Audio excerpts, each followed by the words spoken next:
Item ಯಾವುದೇ ಇರಲಿ try ಮಾಡಿ ಆಚಿ ಚಿಕನ್ ಮಸಾಲಾ. ತಮಿಳುನಾಡಿನಲ್ಲಿ ಸಿಎಂ ವಿಜಯ್ ಅಧಿಕಾರ ವಹಿಸಿಕೊಂಡಾಗ್ಲೂ ಕೂಡ ಬಹುತೇಕ ಆ ಭಾಗದ ಜನ ಎದುರು ನೋಡ್ತಾ ಇದ್ರು, ಯಾರಿಗೆಲ್ಲ ಗುಡ್ ನ್ಯೂಸ್ ಸಿಗಬಹುದು ಅಂತ. ಈಗ ರೈತರು ಎದುರು ನೋಡ್ತಿದ್ದಾರೆ, ಗುಡ್ ನ್ಯೂಸ್ ಅನ್ನ ಕೊಟ್ಟಿದ್ದಾರೆ ರೈತರಿಗೆ ಅಂತ. ತಮಿಳುನಾಡಿನ ರೈತರು ಸಹಕಾರಿ ಬ್ಯಾಂಕುಗಳ ಮೂಲಕ ಪಡೆದಿರುವ 75,000 ರೂಪಾಯಿ ಒಳಗಿನ ಬೆಳೆ ಸಾಲವನ್ನ ಸಂಪೂರ್ಣ ಮನ್ನಾ ಮಾಡುವುದಾಗಿ ಸಿಎಂ ಜೋಸೆಫ್ ವಿಜಯ್ ಘೋಷಣೆ ಮಾಡಿದ್ದಾರೆ.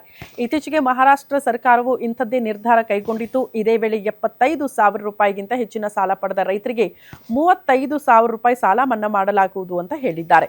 ಇನ್ನು ತಮಿಳುನಾಡಿನ ಒಟ್ಟಾರೆ ಸಾಲ ಅಂದಾಜು 13.18 ಲಕ್ಷ ಕೋಟಿ ರೂಪಾಯಿಗಳಿಗೆ ಏರಿದ್ದು, ರಾಜ್ಯದ ನೇರ ಸಾಲವು 10 ಲಕ್ಷ ಕೋಟಿ ರೂಪಾಯಿಗಳ ಸಮೀಪದಲ್ಲಿದೆ.